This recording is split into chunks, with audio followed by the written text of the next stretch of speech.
पंजाबी सिंह जी से निवेदन है कि आवे और भैया जी का स्वागत करें। प्रियंका गांधी पंजाबी सिंह, प्रियंका गांधी पंजाबी सिंह,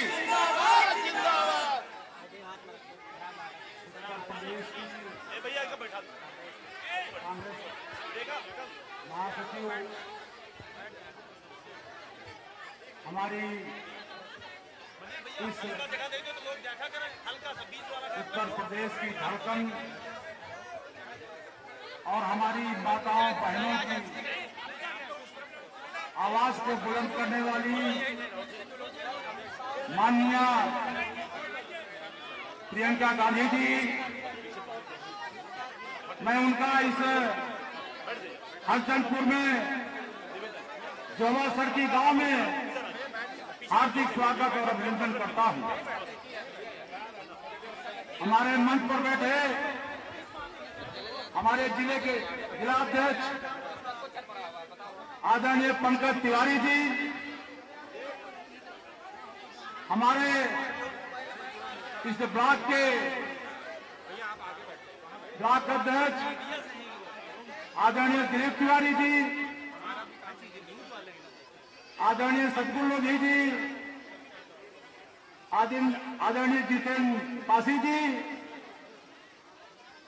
आदरणीय हमारे राकेश भदौरिया जी, आदरणीय गुलाटी जी और हमारे बहुत ही बुजुर्ग और कांग्रेस के वयोवृद्ध नेता हमारे आदरणीय राजेंद्र सिंह जी, हमारे सभी सम्मानित अब ज्यादा चूंकि जयकांत सिंह जी जो भी हमारे साथी हैं, हमारे जो इस मंच का संचालन कर रहे थे आदरणीय नागेंद्र सिंह जी, आदरणीय जफरू खान जी और हमारे जो भी कांग्रेस के साथी हैं, मैं उनका बहुत बहुत हार्दिक स्वागत करता हूं।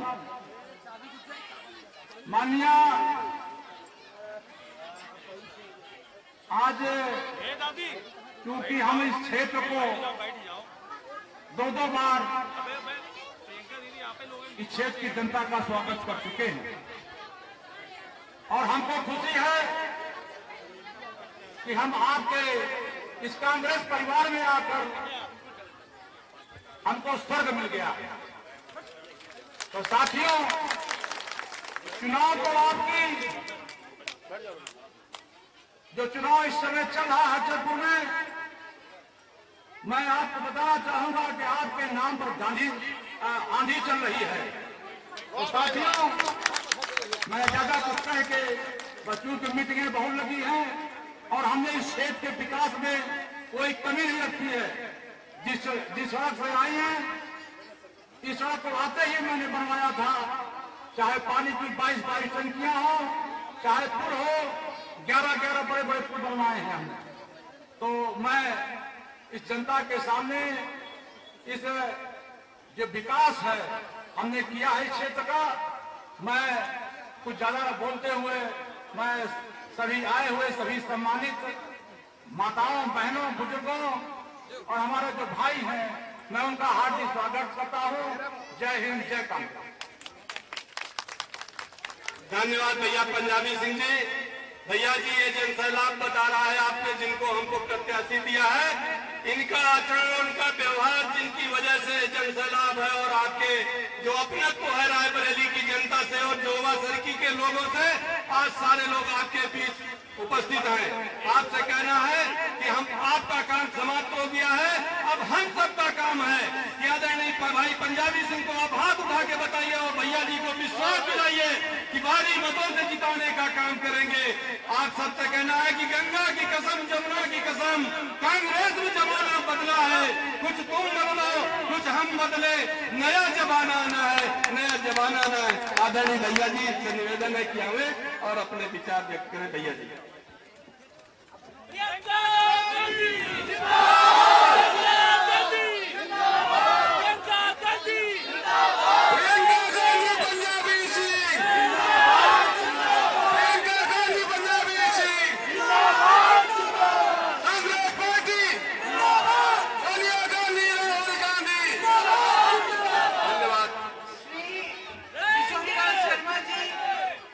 पंजाबी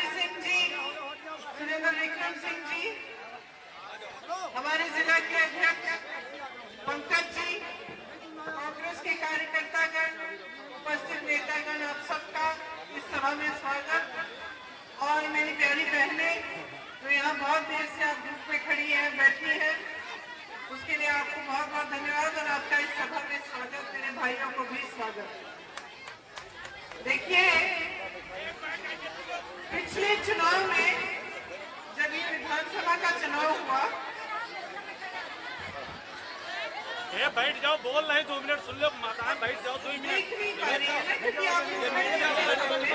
बैठ जाओ, आप खड़े हैं, आप किनारे आ जाओ, किनारे आ जाइए, किनारे आ जाइए, किनारे आ जाइए, किनारे आ जाइए, किनारे आ जाइए आप भैया प्लीज। आप लोग किनारे, आप लोग ना साइड में करा रहे हैं, इधर भैया उधर ले लो, उधर उधर नहीं है। इतनी देर से बैठे हैं, देख नहीं पा रही हूँ। आप लोग बैठ जाओ, बैठ जाओ, आप खड़े बन किनारे हो जाओ, किनारे हो जाओ, किनारे।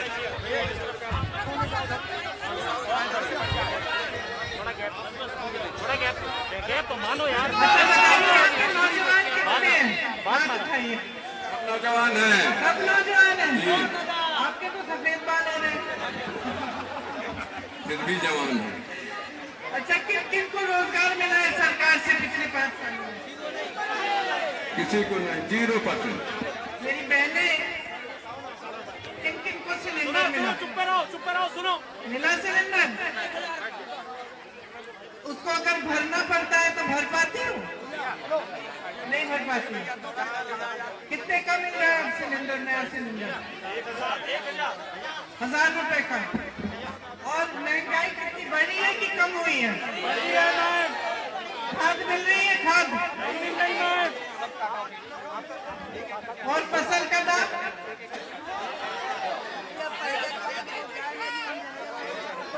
खेत पे हमारा पशु की बहुत समस्या है ना, छोटा जानवर की। मैं पिछली बार आई थी तब भी बहुत बड़ी समस्या थी। उस समय हमने पिछले 2019 के चुनाव में हमने बहुत बात की थी कि छोटा जानवर की जो समस्या है उसको दूर करने के लिए काम करना है। आपको मालूम है कि छत्तीसगढ़ में कांग्रेस की सरकार है, हमारी सरकार है। वहाँ पे उन्होंने एक पूरी योजना बनाई है कि किस तरह से छोटे जानवर से छुटकारा पड़ सकता है, मतलब ये समस्या हल कैसे हो सकती है। उसमें उन्होंने क्या किया है, सुन लीजिए ध्यान से। उन्होंने क्या किया है कि जो ये छोटे जानवर है, अगर इसको आप घर में पाल लो तो उसके गोबर को सरकार 2 रुपए किलो में खरीद रही है। अब आप हंसोगे कि गोबर क्यों खरीद रहे, लेकिन गोबर खरीद के स्वयं सेवा समूह की महिलाएं हैं ना, तो आपने वर्मी कंपोस्टिंग किया होगा। हाँ, तो क्या करते हैं छत्तीसगढ़ में जो कांग्रेस की सरकार है वो कहती है कि अगर आप आवारा पशु को घर में रखोगे या उनको संभालोगे, उनकी देखभाल करोगे, तो हम 2 रुपए किलो गोबर आपसे खरीदेंगे। खरीद के वो स्वयं सेवा समूह की जो महिलाएं हैं उनको देते हैं और वो महिलाएं फिर उसकी वर्मी कंपोस्टिंग करती हैं, गोबर गैस बनवाती हैं उनसे। तो वो गोबर काम भी आ जाता है सरकार के, जनता के काम भी आ जाता है। और इससे क्या होता है कि लोग फिर घबराते नहीं है। अगर हमारा पशु है अपने पास रखने में कोई समस्या नहीं है, क्योंकि वो उनको कुछ मिल रहा है, गोबर बेच के उनको पैसा मिल जाता है, उससे ही देखभाल हो जाती है। तो एक समस्या काफी हद तक दूर हुई है। और गौशालाएं भी, जो पूरी योजना है गौशालाओं की और सब कुछ, जिससे ये समस्या तकरीबन छत्तीसगढ़ में हल हो चुकी है। अब आपसे मैंने पूछा महंगाई कितनी है, गैस सिलेंडर कितने का है, रोजगार कितने मिले, क्यों पूछा? क्योंकि इन चीजों से पता चलता है कि सरकार अपना काम कर रही है कि नहीं कर रही है। क्योंकि सरकार का काम होता क्या है? सरकार का काम होता है आपका विकास करना, आपकी यहाँ सड़कें बनाना, पानी दिलवाना, अपने बच्चों के लिए शिक्षा के संस्थान बनाना, पाठशालाएं चलनी चाहिए, सेहत की सुविधाएं होनी चाहिए, नौजवान इतने हैं इनके लिए रोजगार के मौके मिलने चाहिए। ये होता है सरकार का काम। लेकिन हम देख रहे हैं यहाँ उत्तर प्रदेश में, अब मैं 3 सालों से, पहले तो सिर्फ आपके यहाँ काम करती थी रायबरेली अमेठी में, अब 3 सालों से पूरे प्रदेश में घूमी हूँ और हर जिले में तकरीबन में गई हूँ। हर जिले में समस्या ही समस्या दिखती है और यही दिख रहा है कि जो सरकार को काम करना चाहिए था वो नहीं कर रहे हैं। 1-2 चीजें कर रहे हैं, जैसे आपको राशन मिल जाता है जिसको मिलता है, या फिर कहते हैं कि खाते खोले हैं और उसमें पैसा डालेंगे थोड़ा बहुत, चुनाव आने लगता है तो पैसा डलने भी शुरू हो जाता है। ठीक है, लेकिन ये सरकार का काम नहीं होता। राशन देना ठीक है, अच्छा है, कोई बुराई नहीं है इसमें, लेकिन जनता को सिर्फ इस राशन पे निर्भर नहीं करना चाहिए। ये परिस्थितियां नहीं आनी चाहिए कि आप उस राशन के बोरे का इंतजार कर रहे हो या आप इंतजार कर रहे हो कि सरकार हमें 2-3 महीने बाद थोड़े बहुत पैसे भेज देगी, उसी से हमारा गुजारा हो जाए। ये सरकार का काम नहीं होता। सरकार का काम होता है आपको अपने पैरों पे खड़ा करना। जैसे आप पढ़ाते हैं अपने बच्चों को, ठीक है, आप उनको पढ़ाते हैं, लिखाते हैं, मेहनत करते हैं, सब कमाती हैं, मेहनत करके उनको बड़ा करते हैं। क्या चाहते हैं आप उनसे? आप चाहते हैं कि उनका भविष्य बने, मजबूत हो, वो अपने पैरों पे खड़े हों, वो आपके लिए कमाएं, है ना, वो सबकी देखभाल करें, यही चाहते हैं सारे माँ बाप। इसी तरह से सरकार का काम है कि वो आप सबको अपने पैरों पे खड़ा करे। अगर आपका बच्चा बड़ा हो गया, उसको रोजगार नहीं मिला, ठीक है, और आपको हमेशा उसकी देखभाल करनी पड़े, चाहे वो 40 साल का हो जाए, 50 साल का हो जाए, रोजगार नहीं है तो कुछ गड़बड़ है ना, है ना। इसी तरह से सरकार जब कहती है कि हम आपको राशन दे दें, हम आपको कुछ पैसे पकड़ा देंगे, ठीक है, वो उसका अधूरा काम होता है। सरकार का असली काम होता है कि आप सबको एकदम मजबूत बनाकर, सशक्त बनाकर, शिक्षित बनाकर आपके भविष्य को उज्जवल करना, ठीक है। अब जैसे मेरी सारी बहनें बैठी हैं यहाँ, आप अपनी बेटियों को के लिए क्या चाहते हैं? आप नहीं चाहते कि आपकी तरह संघर्ष करें, है ना। आप चाहते हैं कि ठीक है, मैंने संघर्ष किया, मैं अपनी बेटी को पढ़ाऊंगी, लिखाऊंगी, मेरी बेटी खुद अपने पैरों पे खड़ी होगी, उसकी शादी होगी, वो नौकरी करेगी, खुद कमाएगी, यही चाहते हैं ना। इसी तरह से आप अपने बेटों के लिए चाहते हैं कि रोजगार मिले उन्हें। अब परिस्थिति क्या है? सरकार क्या कर रही है? सरकार कर रही है कि जो असली काम है वो नहीं करती, आपको सशक्त करने का काम। जब चुनाव आता है तो आपके सामने आके धर्म की बातें शुरू, जाति की बातें शुरू। क्यों? क्योंकि आपके जज्बात उभरेंगे, ठीक है। आपको या तो असुरक्षित महसूस कराएंगे कि हो हम असुरक्षित हैं, सरकार चाहिए, यही सरकार चाहिए क्योंकि हमें सुरक्षा देगी, ठीक है। या बोल देंगे कि तुम इस धर्म के हो, तुम उस धर्म के हो, तुम एक दूसरे से बचना या वो दूसरे से लड़ना, ये बातें कर रही है। और जो असली बात है वो नहीं हो रही है। बड़े बड़े विज्ञापन लग रहे हैं, हजारों करोड़ पैसे विज्ञापनों में जा रहे हैं। आपको मालूम है? ये जो बड़े बड़े विज्ञापन आप देखते हैं ना सड़क पे, मोदी जी, योगी जी के, कितने हजार करोड़ रुपए के हैं ये। अगर वही पैसे आपको सशक्त करने के लिए डाल देते, आपकी सेहत के लिए, आपकी शिक्षा के लिए, तो कितनी तरक्की हो जाती है। जैसे कोरोना आया, आपकी सेहत की सुविधाएं नहीं थी, कितने लोगों की मृत्यु हुई, ऑक्सीजन नहीं था। मुझे याद है उस समय मेरी माताजी ने कहा था कि देखो रायबरेली में ऑक्सीजन भेजाओ कहीं से, तो हमने छत्तीसगढ़ की सरकार से बात की थी, वो ऑक्सीजन भेज रहे थे यहाँ मना कर दिया गया। यहाँ की सरकार ने कहा नहीं, हमें मालूम था कि आप संकट में हो, हम ऑक्सीजन भेज रहे हैं, ये लोग मना कर रहे हैं क्योंकि ये नहीं चाहते थे कि ऑक्सीजन आपके पास कांग्रेस पार्टी से आए। ये सरकार का काम नहीं है, ये राजनीति है, ये आपके जज्बातों पे राजनीति है। आप बीमार हो, आपकी सेहत के लिए कोई कुछ करना चाह रहा है, उसको रोका जा रहा है। अंत में बड़ी मुश्किल से डीएम साहब से बात करके हमने ऑक्सीजन के सिलेंडर भिजवाए, और जो पूरी टंकी भिजवा रहे थे वो यहाँ से हमने लखनऊ भेज दी, क्योंकि यहाँ स्वीकार नहीं हो रही थी। फिर लखनऊ में भी स्वीकार नहीं कर रहे थे, बड़ी मुश्किल से हमने वो जनता तक पहुंचाया ऑक्सीजन। तो मोटी मोटी बात यह है कि सरकार को आपके लिए काम करना चाहिए, आपको सशक्त बनाने के लिए।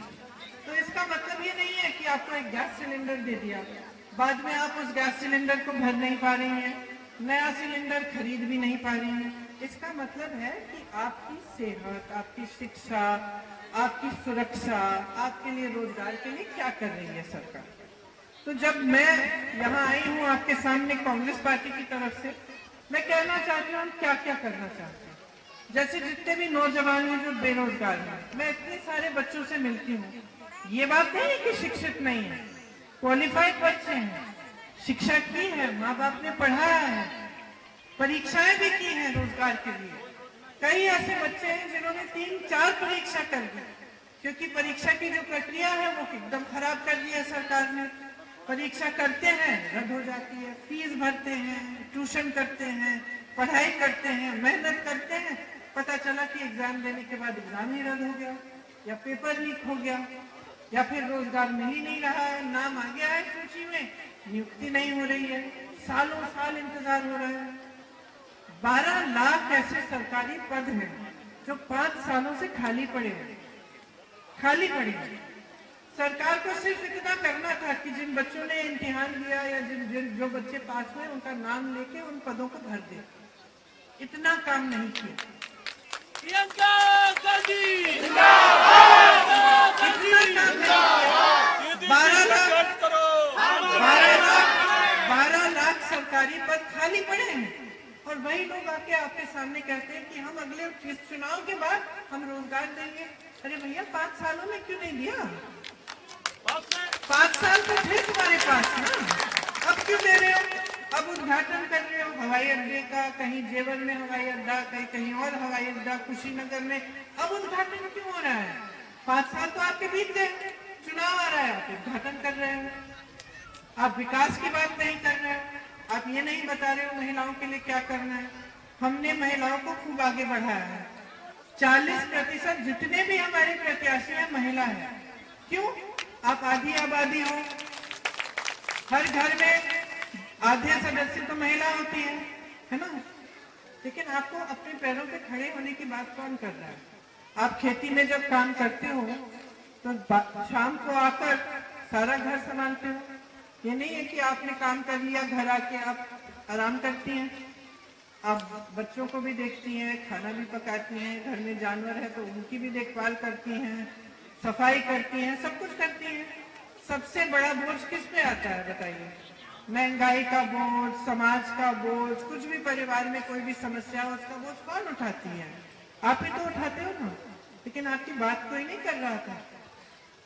आप ये लोग सोचते थे एक गैस सिलेंडर दे दिया यही काफी है, महिला खुश हो जाएगी, हमको वोट मिल जाएगा, बात खत्म। लेकिन ऐसी नहीं होती है। जो सरकार की अगर सच्ची सरकार हो ना तो ऐसी बातें नहीं होती हैं। हम क्या कह रहे हैं? हम कह रहे हैं 40% महिलाएं टिकट लो, खड़े हो जाओ, चुनाव लड़ो। सबसे पहले तो ये कह रहे हैं विधायक बनो। तुम विधायक बनोगी तो तुम्हारी जैसी जितनी भी महिलाएं हैं उनको तुम आगे बढ़ाने का काम करोगी, सबसे पहले। दूसरा हम कह रहे हैं कि महिलाओं की सेहत के लिए महिला अगर पीएचसी में जाती है, हॉस्पिटल में जाती है, ब्लॉक के अस्पताल में, आपको क्या मिलता है? कभी एक महिला डॉक्टर मिलती है? नहीं मिलती। कभी महिला नर्स नहीं मिलती। कभी अपनी जो निजी जो महिलाओं की समस्या है उनकी बात करनी हो या आपकी सेहत की बात करनी हो तो आपको कोई नहीं मिलता जो महिला है। हम कह रहे हैं कि हर ऐसे सेंटर में, ब्लॉक के जो अस्पताल है उसमें महिलाओं के लिए कमरा होना चाहिए, उसमें महिला डॉक्टर मिलनी चाहिए, डॉक्टर नर्स होनी चाहिए, ताकि आप अपनी समस्याओं को हल कर पाए। फिर हम कह रहे हैं कि हर जिले में खास महिलाओं के लिए एक पाठशाला होना चाहिए जो केंद्रीय विद्यालय की तरह है, जो महिलाओं की शिक्षा भी करे और उनको हुनर मिले कि उनको फिर बाद में जॉब मिले। तो ये भी बात कर रहे हैं शिक्षा के बारे में।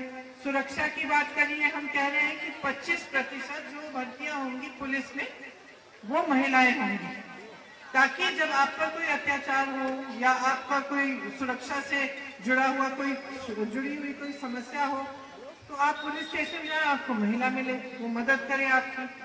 बहुत बार मैंने देखा है, मैं उत्तर प्रदेश के कोने कोने में गई हूँ जहाँ पर महिलाओं पर बहुत बुरा अत्याचार हुआ। अब जहाँ जहाँ हुआ, जिसने अत्याचार की उसको मदद कर रही है सरकार, प्रशासन, पुलिस, उसे बचा रही है, लेकिन महिला को नहीं बचा रही है। एफआईआर नहीं दर्ज कर रहे, महिला को उल्टी सीधी चीजें कह रहे हैं कि उसकी गलती थी, उसने ऐसे किया वैसे किया, लेकिन जिसने अत्याचार किया उसको कुछ नहीं कर रहे। तो हम एक कानून लाना चाहते हैं कि अगर आप पर अत्याचार हुआ और 15 दिन के अंदर अंदर एफआईआर नहीं हुआ तो वो जो अधिकारी है उसका सस्पेंशन होगा, उसको एफआईआर करना पड़ेगा। इसी तरह से नौजवानों के लिए भर्ती की जो प्रक्रिया है उसमें बहुत सारी समस्याएं हैं। 5 साल हो गई है सरकार की, 69,000 की भर्ती के बच्चे हैं जिनको नहीं मिला है, 22,000 वाले हैं, 21,000 वाले हैं, कहीं 6,000 वाले हैं। सबने इम्तिहान दिए, परीक्षा दी, सब इंतजार ही कर रहे हैं भर्ती के लिए। तो क्यों? क्योंकि इतनी सारी समस्याएं हैं, क्योंकि उनमें घोटाले करते हैं। तो हम कह रहे हैं कि ये जो भर्ती की प्रक्रिया है इसको हम पारदर्शी करना चाहते हैं। हम एक जॉब कैलेंडर बनाएंगे, इसमें जो भी भर्ती है उसमें हम पहले से तय करेंगे कि इम्तिहान इस दिन है, परीक्षा इस दिन को है, रिजल्ट कभी कभी 1.5 साल बाद आता है। हम कहेंगे नहीं, रिजल्ट 1-1.5 महीने में आना चाहिए, ये तारीख है रिजल्ट की, ये तारीख है नियुक्ति, और 6 महीने के अंदर अंदर सारी नियुक्तियां होनी चाहिए। हम कह रहे हैं जो 12 लाख सरकारी पद खाली पड़े हैं, सबसे पहले हम उनको भरेंगे। फिर हम कह रहे हैं कि आप जैसे नौजवानों, आप दोनों खड़े हो, कल को आप अपना बिजनेस शुरू करना चाहो, खास तौर से जो अति पिछड़े वर्ग के, जो दलित नौजवान, हम आप मान लो आप अपना बिजनेस शुरू करना चाहते हो, आप सोचते हो कि चलो छोटी सी दुकान खोल लूं, थोड़ा अपना बिजनेस कर लूं, आपके पास साधन नहीं है, पैसे नहीं है।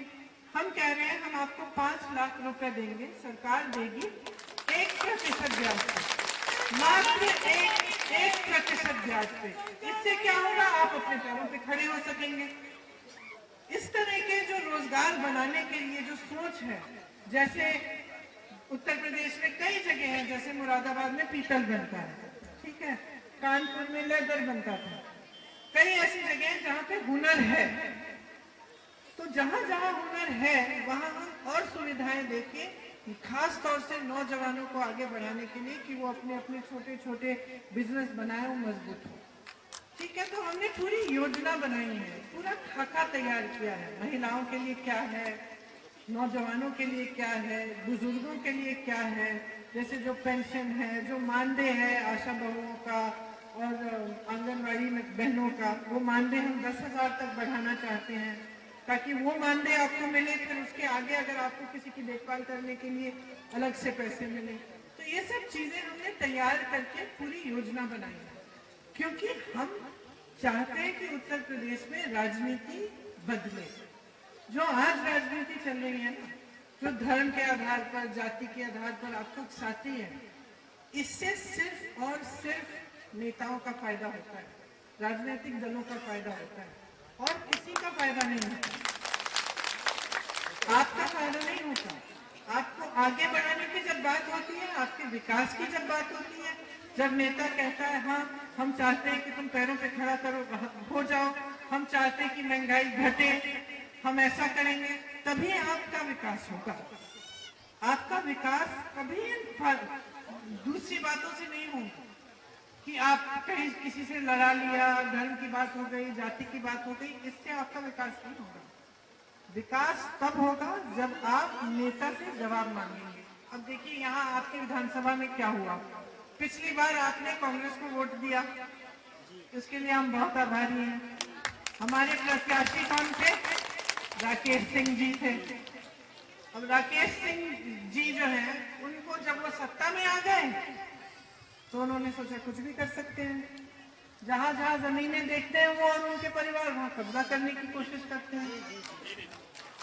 कांग्रेस पार्टी के विधायक थे, कांग्रेस पार्टी से बगावत करने लग गए, ठीक है, तो उनके असूल नहीं थे। उन्होंने सोचा कि जनता तो पूछेगी नहीं, मैं कुछ भी करना चाहता हूं कर लूंगा, किया।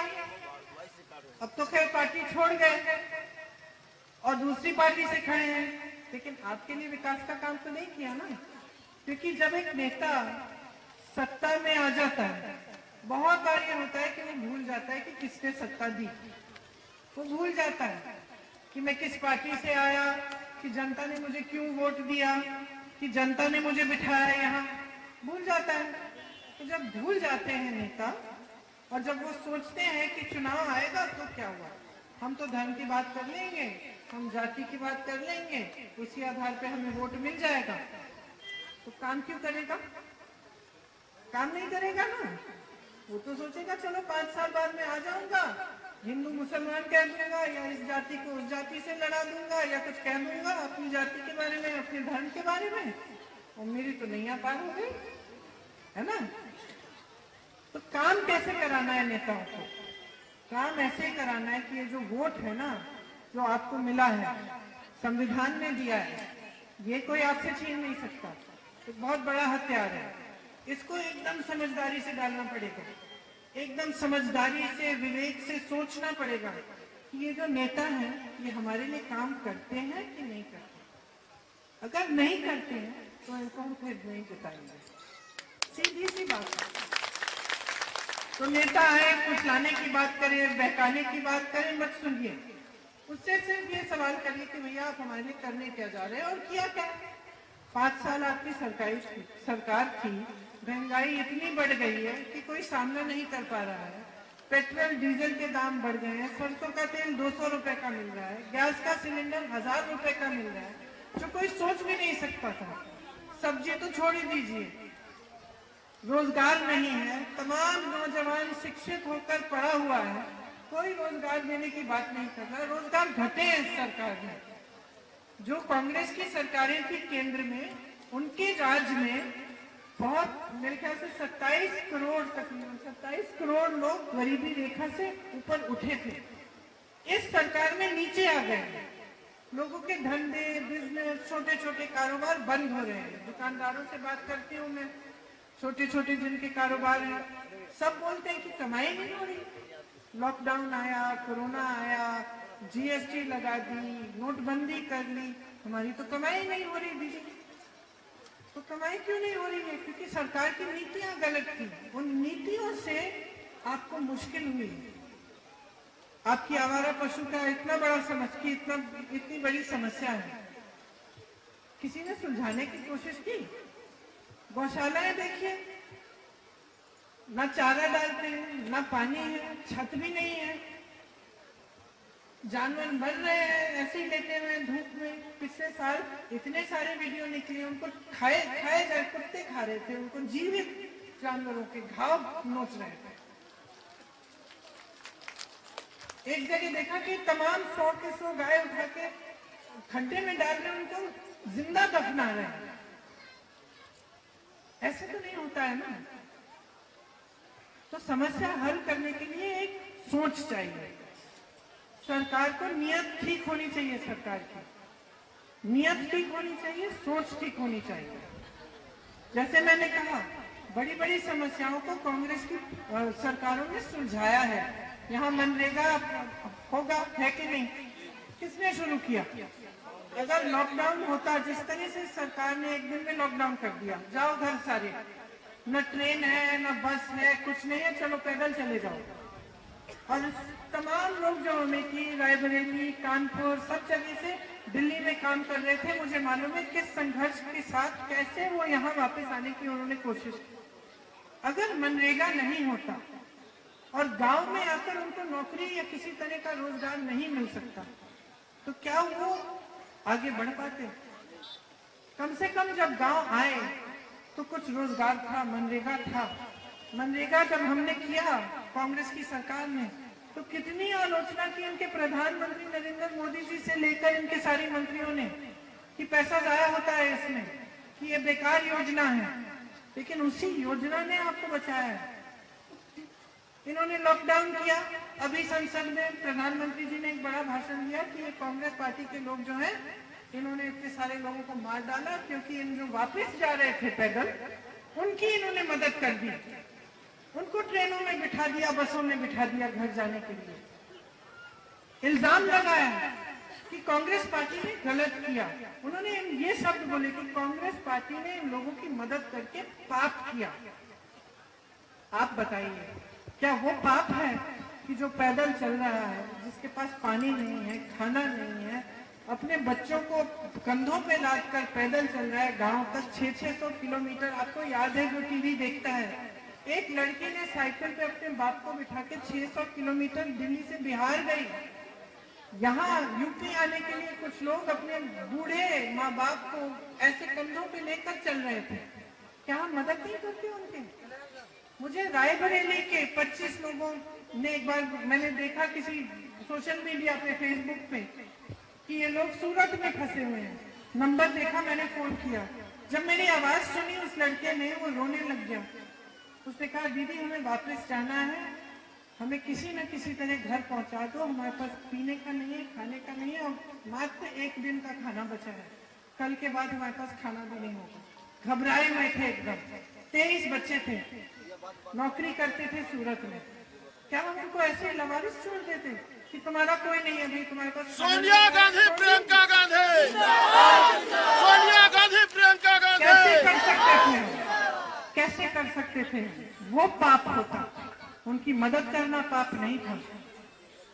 तो नियत जो होती है ना सरकार की, सबसे महत्वपूर्ण चीज होती है। घर में कोई शादी वादी होती है तो सबसे पहले लड़के की नियत देखते हैं ना। नियत ठीक नहीं है तो कभी लड़की की शादी नहीं कराएंगे उससे। उसी तरह से सरकार की नियत समझ लो।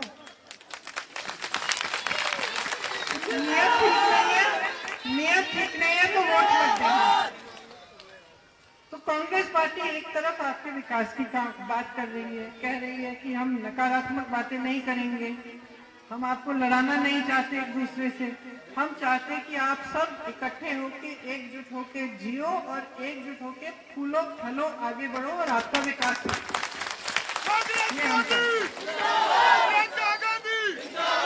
आपने तो ये जो हमारे विधायक थे राकेश सिंह जी, इन्होंने तो हमारे साथ भी वकालत कर ली, आपके साथ भी विश्वासघात कर लिया, आपके लिए काम नहीं किया।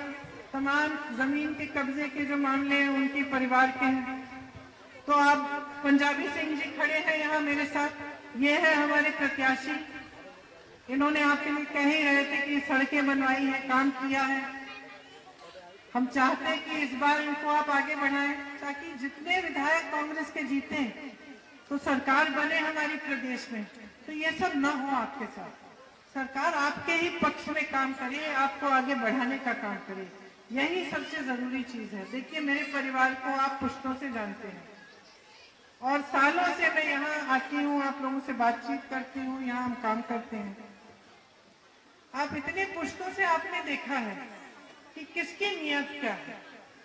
मेरी दादी जी इंदिरा जी यहाँ की सांसद रही, मेरी माता जी सांसद हैं। आपने बार बार इसीलिए जिताया क्योंकि उन्होंने काम किया। जब आप संकट में होते हैं तो आपकी सहायता होती है, आपकी सुनवाई होती है, पूरी कोशिश होती है कि जितनी भी समस्याएं वो हल हो। लेकिन बगैर सरकार के, अगर हमारी सरकार केंद्र में भी नहीं है, प्रदेश में भी नहीं है, तो समस्याओं को सुलझाना इतना मुश्किल हो जाता है ना। क्योंकि सरकार का एक दम होता है, सरकार जब सुलझाना चाहे समस्याओं को तो उसका दम पूरा इस्तेमाल किया जा सकता है। तो इसीलिए बहुत जरूरी है कि आप कांग्रेस के विधायक को जिताएं, कांग्रेस के प्रत्याशी को जिताकर विधायक बनाएं, ताकि आपकी समस्याएं हल होना शुरू हो और आपके बच्चों का, आपका भविष्य बहुत मजबूत बने। तो यही बातें करनी थी आपसे। आपने बहुत इंतजार किया और बहुत ध्यान से मेरी बातें सुनी। पंजाबी सिंह जी को खूब भारी बहुमत से जिताना, और जिन्होंने आपके लिए काम नहीं किया, जो आपके विधायक राकेश सिंह जी, उनको सबक सिखाइए, उनको अपने वोट